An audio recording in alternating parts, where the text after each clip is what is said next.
विजयनगर नाम के एक छोटे से गांव में कृष्णा नाम का एक लड़का रहता था। अभी कुछ ही दिनों पहले कृष्णा के पिताजी की मृत्यु हुई थी। कृष्णा पढ़ाई लिखाई में बहुत तेज था, परंतु पिताजी के मृत्यु के बाद कृष्णा ने स्कूल वगैरह जाना छोड़ दिया था। अब वह घर की जिम्मेदारियों को संभालने में व्यस्त हो गया था। कृष्णा के घर में कृष्णा के अलावा कोई और कमाने वाला नहीं था।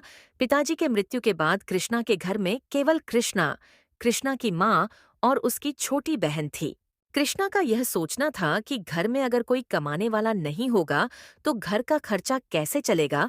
इसी कारण से वह स्कूल छोड़ काम करने लगा था। वह प्रतिदिन जंगल में जाकर लकड़ियों को काटता और उन लकड़ियों को ले जाकर बाजार में बेच दिया करता था और कुछ लकड़ियां घर में जलावन में उपयोग करता था। एक दिन इसी तरह कृष्णा बाजार से लकड़ियां बेचकर घर लौटता है और अपनी माँ को आवाज लगाता है। माँ, ओ माँ, कहाँ हो? जरा यहाँ आना तो। कृष्णा की आवाज सुन उसकी माँ आती है। आ गया बेटा तू। आज ज्यादा समय लगा दिया तूने। हाँ माँ, आज मुझे जंगल से लकड़ियां लाने में थोड़ी ज्यादा देरी हो गई थी और फिर बाजार में बेचने में भी थोड़ा ज्यादा समय लग गया, इसलिए घर भी देर से आया। बेटा तुझे मैं कब से बोलते आ रही हूँ, तू ये काम छोड़ दे और फिर से स्कूल जाना शुरू कर दे। माँ, अगर मैं ये काम छोड़ दूंगा तो घर का खर्च कैसे चलेगा? आप तो जानते ही हो कि पिताजी के जाने के बाद घर में केवल आप, मैं और रानी ही हैं। और आप अब काम करने के लिए काफी कमजोर हो और आपकी तबीयत भी आपका साथ नहीं दे रही है और रानी बहुत छोटी है, तो बचा केवल मैं। हाँ बेटा, पर तू छोड़ दे ये काम। मैं कर लूंगी किसी तरह कुछ और चला लूंगी घर का खर्चा। पर तू छोड़ ये काम और स्कूल जाना शुरू कर दे। माँ, आप मेरी पढ़ाई की चिंता छोड़ दो। रानी है ना, वो कर रही है ना पढ़ाई, और घर में एक पढ़ा लिखा होना जरूरी होता है। कृष्णा की माँ कृष्णा को बहुत समझाने की कोशिश करती है, पर कृष्णा उनकी बात नहीं मानता और एक ही बात दोहराता रहता है। माँ, मैं आपको कह रहा हूं ना, आप मेरी चिंता छोड़ दीजिए। मैं सब कुछ संभाल लूंगा। आप बस आपकी तबीयत का ध्यान रखिए और छोटी की पढ़ाई का ध्यान रखिए। फिर अगली सुबह कृष्णा फिर से अपना काम करने जंगल की ओर निकल जाता है और जाते जाते अपनी छोटी बहन को भी साथ लेता जाता है ताकि उससे स्कूल छोड़ सके। कृष्णा पहले रानी को स्कूल छोड़ता है, फिर वहां से जंगल लकड़ियां काटने चला जाता है। कृष्णा दिन भर जंगल में लकड़ियां काटता है और फिर उन लकड़ियों को बाजार ले जाकर बेच देता है।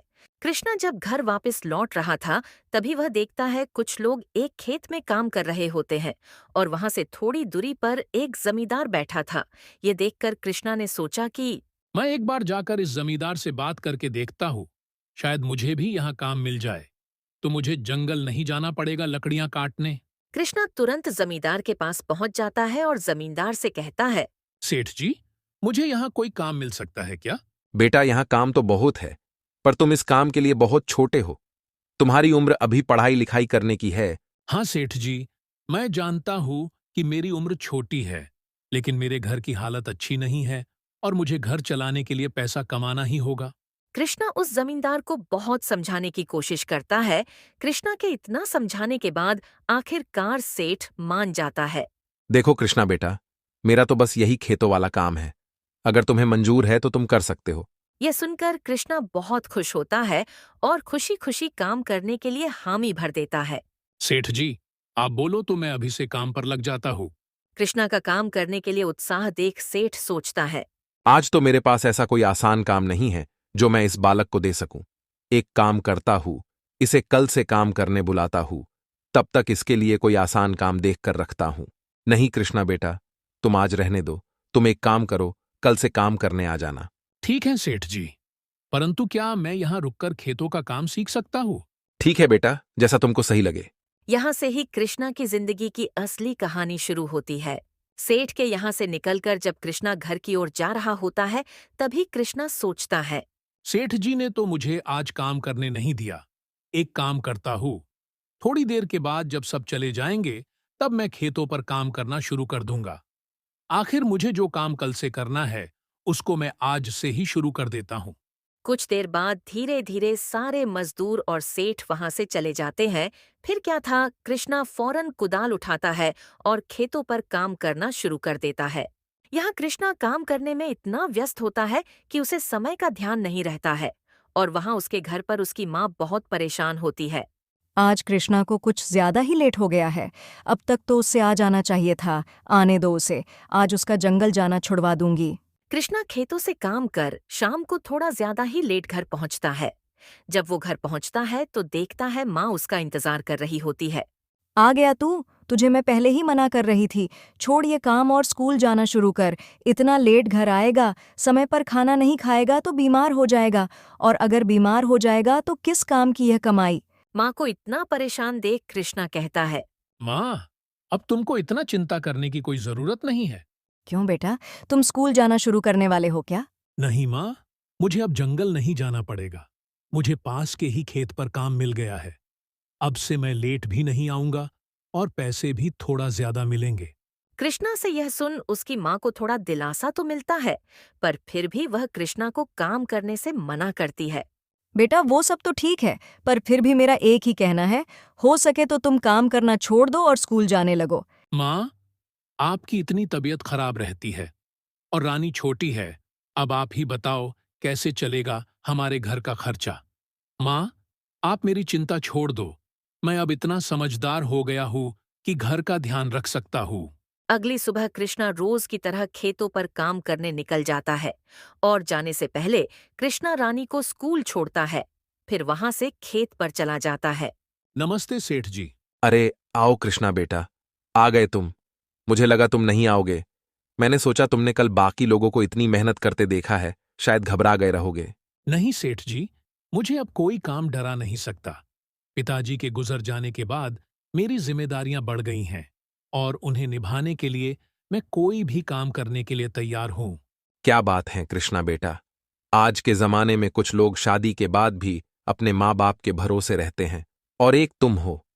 तुमने तो मेरा दिल छू लिया।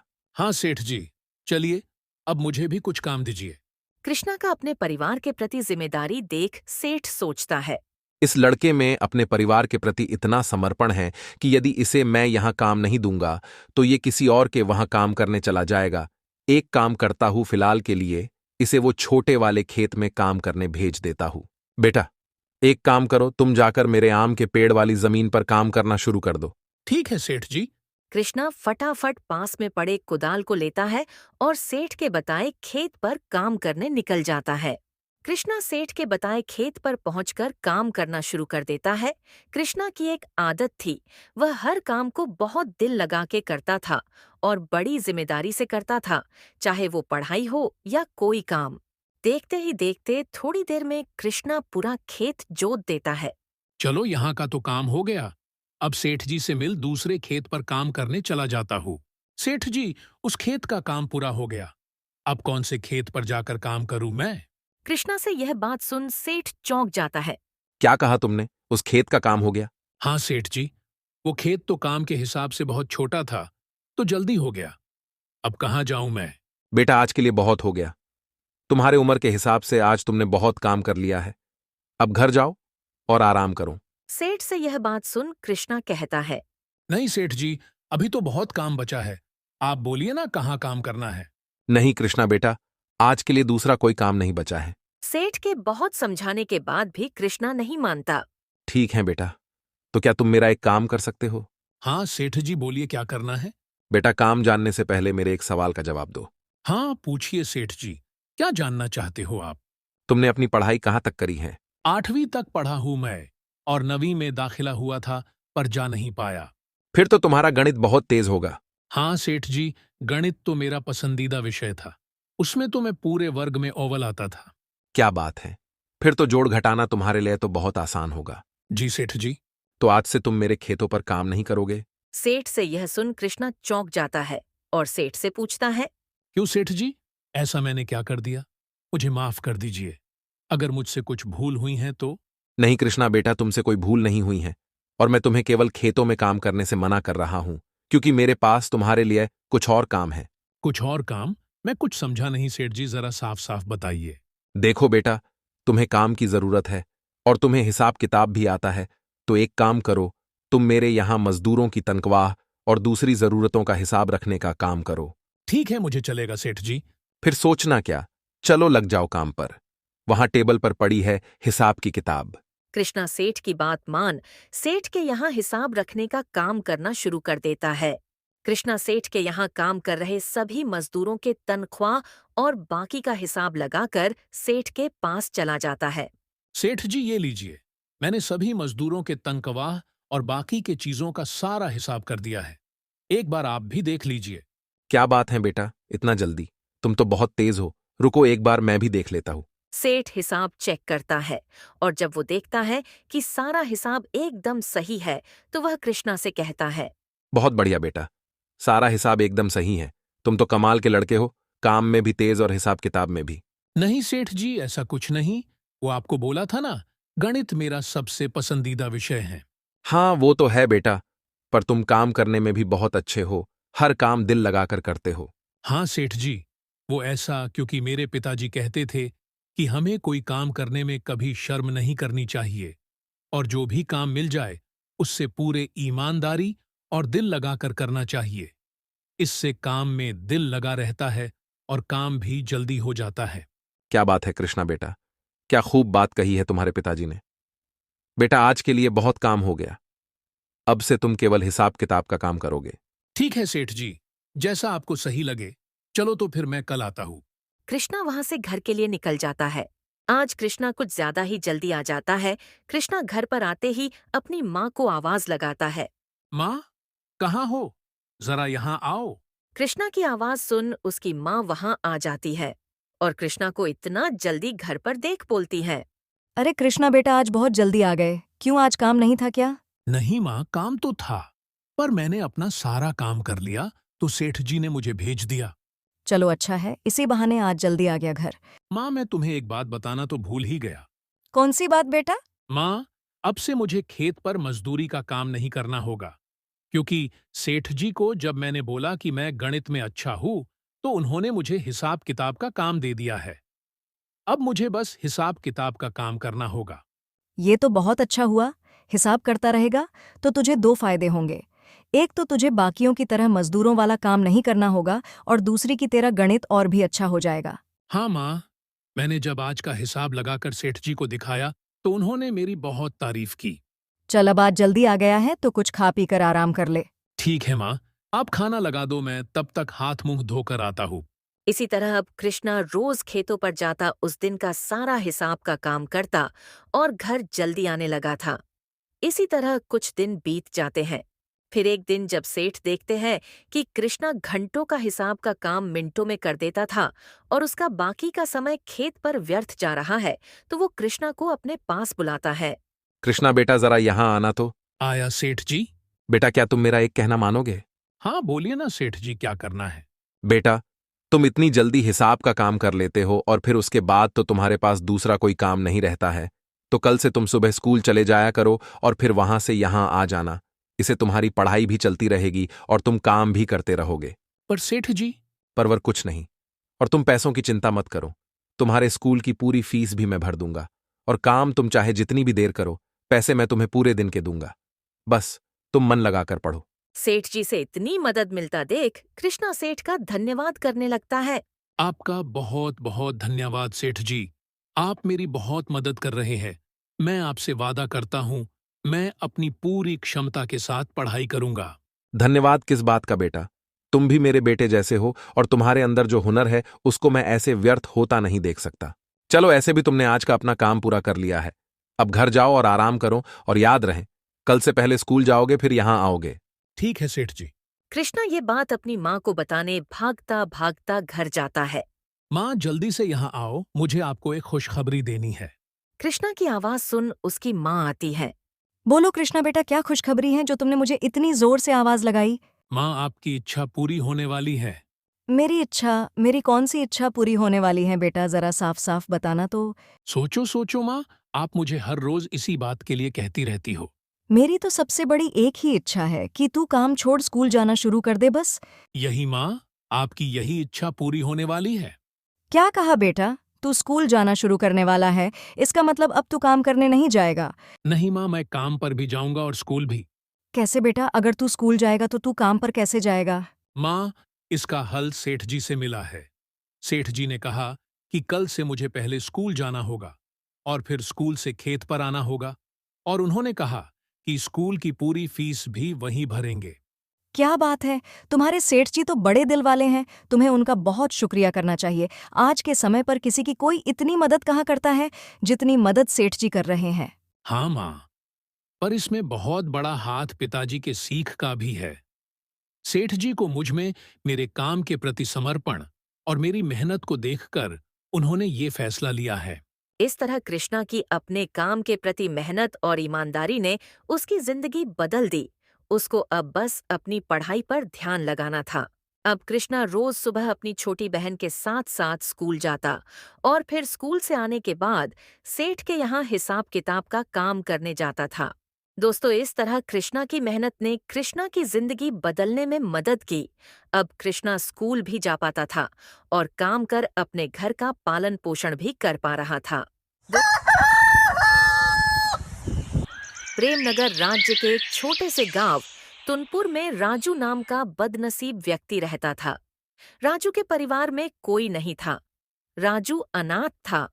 राजू जब थोड़ा समझदार हुआ ही था, तभी उसके माता पिता का एक एक्सीडेंट में देहांत हो गया था। तब से राजू अकेले ही रहता था। राजू गांव के बाहर एक छोटी सी झोपड़ी बनाकर रहता था। राजू की आर्थिक स्थिति बहुत खराब थी। वो बहुत गरीब था। राजू किसी तरह दूसरों के खेतों में काम कर अपना पेट पालता था। राजू ने बचपन से बहुत परेशानियां देखी थीं, परंतु उसने कभी अपने नसीब को नहीं कोसा था। राजू हमेशा सिर्फ एक ही चीज सोचता था कि आज उसकी नसीब भले उसका साथ ना दे रही हो, पर उसको भरोसा था कि अगर वो मेहनत करता रहेगा तो एक ना एक दिन उसकी नसीब भी बदल जाएंगी और उसके तकदीर का दरवाजा भी खुल जाएगा।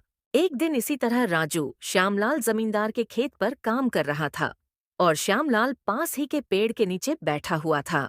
राजू अपने काम में मस्त होता है, तभी राजू को श्यामलाल के रोने की आवाज आती है। श्यामलाल को रोता देख राजू फौरन उसके पास जाता है। क्या हुआ मालिक?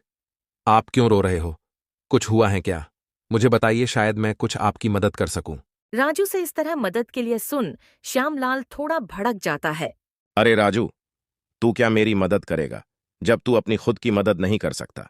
तू किसी की मदद करने लायक होता तो आज मेरी जमीन पर काम नहीं कर रहा होता। सेठ जी, ऐसी कोई बात नहीं है। सब नसीब का खेल होता है, और नसीब एक तराजू की तरह होती है। जिसके तरफ मेहनत का वजन बढ़ेगा, वो धीरे धीरे उसकी ओर झुक जाएगी। मेरा क्या है, मैं बस अपनी मेहनत पर विश्वास करता हूं। आज नहीं तो कल नसीब का तराजू मेरी तरफ भी झुकेगा और मेरे भी तकदीर का दरवाजा खुलेगा। राजू से इस तरह की बातें सुन श्यामलाल को बहुत प्रसन्नता होती है। क्या बात है राजू, तुझे और तेरी सोच को मेरा सलाम। इतनी मुसीबत से तू अपनी जिंदगी काट रहा है, फिर भी तू अपनी हिम्मत नहीं हारता। ऐसी कोई बात नहीं है सेठ जी। ये सब तो मेरे पिताजी की सीख का नतीजा है। मैं जब भी किसी चीज के लिए जिद करता था, तब मेरे पिताजी मुझे बस एक चीज कहते थे।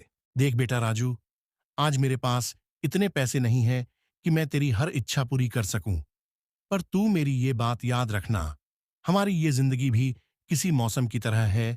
कभी बहुत धूप तो कभी बहुत ठंड तो कभी बहुत वर्षा, पर तुम्हें उस एक वृक्ष की तरह हमेशा डट के खड़े रहना होगा और बस मेहनत करते रहना होगा, क्योंकि हर मौसम का एक समय होता है। इसी तरह हर दुख का भी एक समय होता है। एक ना एक दिन वो भी समाप्त हो ही जाएगा। बस तुम कभी हिम्मत मत हारना। वाह, क्या सोच थी तुम्हारे पिताजी की। काश मैं भी उनसे मिल पाता। अरे सेठ जी, ये सब तो बीती बातें हैं, ये सब छोड़िए और मुझे पहले ये बताइए, आप क्यों रो रहे थे? अरे राजू, अब क्या बताऊं तुझे। मैं एक बहुत बड़ी मुसीबत में फंस गया हूं। मुझे कुछ समझ नहीं आ रहा है कैसे इस समस्या से बाहर निकलूं। क्या हुआ सेठ जी, जरा साफ साफ बताइए। राजू, मेरे पास मेरे पिताजी की एक जमीन है जिस पर मेरा और मेरे भाई का पूरा हक बनता है, पर मेरे चाचा के बच्चों ने उस पर अपना हक जता लिया है। बस इतनी सी बात। एक काम कीजिए सेठ जी, आप अपने गांव के पुलिस स्टेशन में जाकर अपने चचेरे भाइयों पर जमीन हड़पने का केस कर दीजिए। अरे इसका कोई फायदा नहीं है राजू। हमारे गांव का विधायक मेरे चाचा के लड़के का बहुत अच्छा मित्र है, इसलिए तो इतना परेशान हूं। क्योंकि अगर गांव का विधायक उनके साथ है तो मैं कानूनी तौर पर भी उस जमीन को अपना साबित नहीं कर पाऊंगा। अब तो मेरे चचेरे भाइयों ने उस पर मजदूर लगाकर खेती भी शुरू करवा दी है। हाँ सेठ जी, आपकी ये बात तो सही है। और अगर आप कानूनी तौर पर जमीन को अपने नाम करने की सोचोगे तो शायद आपके पोते बड़े हो जाएं, पर केस चलता रहेगा। हाँ राजू, अब तू ही बता मैं क्या करूं। वो जमीन मेरे पिताजी ने बहुत मेहनत करके ली थी। मैं किसी भी हाल में वो जमीन अपने नाम करके रहूंगा। अगर ऐसी बात है तो मेरे पास एक तरकीब है सेठ जी, जिससे आपके चचेरे भाई खुद ये जमीन आपके नाम करवा देंगे। क्या बोल रहा है राजू? जल्दी बता मुझे भी वो तरकीब। राजू ने अपनी पूरी तरकीब श्यामलाल को समझा दी। तरकीब सुनते ही श्यामलाल राजू से कहता है, क्या बात है राजू, क्या तरकीब निकाली है? तू तो बहुत समझदार है। धन्यवाद सेठ जी। राजू, अगर तेरी ये तरकीब काम आई और मुझे मेरी जमीन वापस मिल गई तो मैं ये वादा करता हूं, अभी जिस जमीन पर तू काम कर रहा है मैं ये तेरे नाम कर दूंगा। अरे इसकी कोई जरूरत नहीं है सेठ जी, आप तो मेरे अन्नदाता हो, आपके लिए इतना करना तो मेरा फर्ज है। ठीक है राजू, कल से ही अपने इस तरकीब पर काम करना शुरू कर देना। जी सेठ जी, कल से ही मैं अपने काम पर लग जाऊंगा। राजू फिर से अपने काम पर लग जाता है। अगली सुबह राजू श्यामलाल के चचेरे भाइयों के पास जाता है। नमस्कार सेठ जी, क्या मुझे आपके यहाँ कुछ काम मिल सकता है? कौन हो तुम? और यहाँ पर काम करने वाले चाहिए, ये तुम्हें किसने बताया? अरे सेठ जी, हर दिन कहीं ना कहीं काम कर अपना पेट पालने वाला एक गरीब मजदूर हूँ। कभी किसी के यहाँ खेती कर लेता हूँ तो कभी किसी के यहाँ मजदूर बनकर जो काम मिल जाए कर लेता हूँ। ये सब तो ठीक है, पर हमारे यहाँ कोई काम नहीं है। बस क्या सेठ जी, मैंने सुना है पूरे गांव के सबसे बड़े जमींदार आप लोग हों और पूरे गांव में सबसे बड़ी जमीन आप लोगों के पास है, तो मुझे लगा कि मुझे यहाँ तो काम आराम से मिल जाएगा। नहीं भाई, हमारे पास कोई काम नहीं है। हमारे पास पहले से बहुत मजदूर हैं। इसका मतलब श्यामलाल सेठ सही कह रहे थे आप लोगों के बारे में? क्या कहा श्यामलाल ने हमारे बारे में? कुछ नहीं, बस ऐसे ही मेरे मुंह से निकल गया। चलो चलता हूँ, आप लोगों के पास तो कोई काम नहीं है तो मैं यहाँ रुक के क्या करूं? किशन के मना करने के बाद राजू जाने लगता है। तभी रमेश किशन से उसे रोककर पता लगाने बोलता है कि श्यामलाल ने उनके बारे में राजू को क्या बोला है। अरे रुको भाई, इधर आओ जरा, एक काम है तुम्हारे लिए हमारे पास। किशन के बुलाने पर राजू फौरन उनके पास चला जाता है। अरे धन्यवाद सेठ जी, बोलिए क्या काम है? मैं कोई भी काम करने को तैयार हूं, आखिर पापी पेट का सवाल है। काम तो हम बता देंगे, पहले तुम ये बताओ श्यामलाल हमारे बारे में क्या बोल रहा था तुम्हें? आपके यहाँ आने से पहले मैं श्यामलाल सेठ के यहाँ काम करता था, परंतु वो एक नंबर के कंजूस और बदतमीज आदमी है। इतनी मेहनत करने पर भी सही मजूरी नहीं देते थे। इस बात पर कल मेरी उनसे बहस हो गई थी। फिर क्या हुआ? क्या कहा तुमको श्यामलाल ने हमारे बारे में? अरे हुआ ये कि जब मेरी श्यामलाल सेठ से बहस हो रही थी तभी उन्होंने मुझे कहा कि उनसे ज्यादा मजूरी पूरे गांव में कोई नहीं देगा। तो मैंने भी ताव ताव में बोल दिया कि गांव के सबसे बड़े जमींदार किशन सेठ और रमेश सेठ से ज्यादा मजूरी कोई नहीं देता, तभी तो उनके यहाँ हमेशा काम करने वालों की भीड़ लगी रहती है। सही कहा था ना मैंने सेठ जी? अरे हाँ भाई हाँ, आखिर हम गांव के सबसे बड़े जमींदार हैं, तो हमारा फर्ज बनता है हर मजदूर को उसके काम के हिसाब से सही सही मजूरी मिले। वाह क्या बात कही है आपने सेठ जी। श्यामलाल सेठ तो मेरे हिसाब से आपके इतना शायद कभी सोच ही ना पाए। चलिए सेठ जी, मुझे भी मेरा काम बता दीजिए तो मैं भी काम पर लग जाऊं। किशन और रमेश दोनों भी राजू की चिकनी चुपड़ी बातों में आ जाते हैं और उसे अपने यहाँ खेतों में काम करने का काम दे देते हैं। किशन के कहते ही राजू उनके खेतों में काम करना शुरू भी कर देता है। इसी तरह कुछ दिनों तक राजू किशन और रमेश के खेतों पर काम करता है। राजू बाकी मजदूरों से ज्यादा काम करता था। वो समय से पहले आ जाता और काम पर लग जाता और सब लोगों के जाने के बाद ही जाता। राजू को इतनी मेहनत करते देख किशन और रमेश आपस में बात करते हैं। अरे रमेश भैया, ये राजू तो बहुत मेहनती है, ये अकेला ही 4 लोगों का काम कर देता है। अच्छा हुआ उस दिन इसे हमने रोक लिया। हाँ भाई, बात तो तू पते की कर रहा है। अच्छा हुआ राजू को हमने अपने यहाँ काम पर रख लिया। वो बहुत मेहनती और ईमानदार भी है। आजकल के जमाने में ऐसा व्यक्ति मिलना घास के ढेर में सुई ढूंढने की तरह है। हाँ भैया, कुछ भी कहो, मेहनती तो बहुत है राजू। इसके इतना काम शायद ही कोई करता होगा हमारे यहाँ। राजू ने अपनी मेहनत से दोनों भाइयों का दिल जीत लिया था। इसी तरह कुछ दिन और बीत जाते हैं। रविवार की सुबह सुबह किशन और रमेश अपने खेत के दौरे पर जाते हैं। जब वो अपने खेत पर पहुंचते हैं तो देखते हैं कि राजू काम कर रहा होता है। राजू को रविवार को भी काम करता देख किशन बोलता है। अरे राजू भाई, रविवार के दिन भी तुम काम कर रहे हो, आज तो आराम कर लिया होता। आराम? वो क्या होता है सेठ जी? अकेला रहता हूं घर पर, और अकेला व्यक्ति घर पर रहकर क्या ही आराम करेगा। इसलिए सुबह जल्दी ही आ जाता हूं और काम पर लग जाता हूं। इसमें मेरा दिल लगा रहता है। तुम बहुत मेहनती व्यक्ति हो। एक काम करो, आज तुम काम रहने दो, जाओ जाकर वहां पेड़ के नीचे आराम करो। नहीं सेठ जी, इसकी कोई जरूरत नहीं। आप लोग जाइए, मैं ठीक हूं। मुझे काम करना पसंद है। ठीक है राजू, फिर हम निकलते हैं। तुम्हारा जब मन करे अपने घर चले जाना। ठीक है सेठ जी। इसके बाद किशन और रमेश खेत को राजू के भरोसे छोड़ वहां से चले जाते हैं। अगली सुबह जब किशन और रमेश अपने खेत पर आते हैं तो देखते हैं पुलिस वहां आई है। पुलिस को देखते ही दोनों दौड़े दौड़े आते हैं।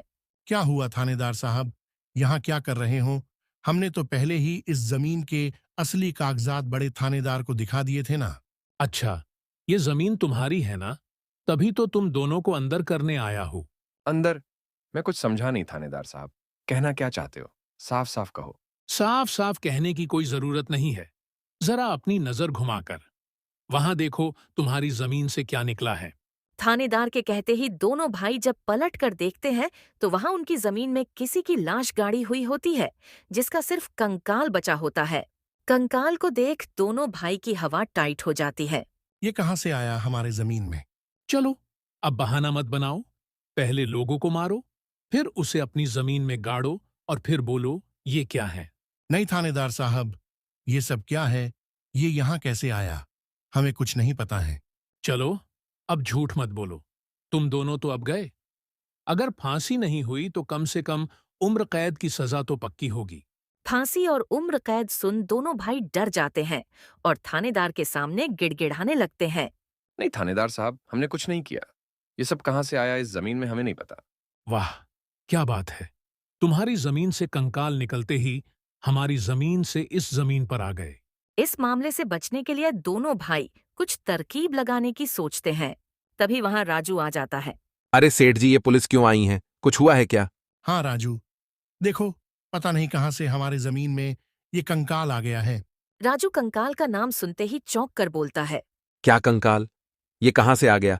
ये तो बहुत बड़ी मुसीबत में आ गए आप दोनों मालिक। हाँ राजू, अब तू ही कुछ तरकीब बता जिससे हम इससे बाहर आ सके। तीनों को खुसुर पुसुर करता देख थानेदार कहता है। चलो, अब कोई तरकीब मत बनाओ। दोनों में से एक भाई तो पक्का जाने वाला है जेल में। अब तुम दोनों ही फैसला करो कौन जाएगा। थानेदार साहब, हमें बस 5 मिनट दीजिए। अभी हम फैसला करके आते हैं कौन जाएगा जेल। ठीक है, जल्दी जल्दी तय करो, किसको लेके जाऊं मैं जेल। ठीक है थानेदार साहब। राजू किशन और रमेश थानेदार से थोड़ी दूरी पर चले जाते हैं। देखो मालिक, दोनों भाइयों के फंसने से अच्छा है कोई एक भाई फंसे। अब आप लोग सोचिए कौन जाएगा जेल। राजू भाई, हम दोनों भी अंदर नहीं जाना चाहते।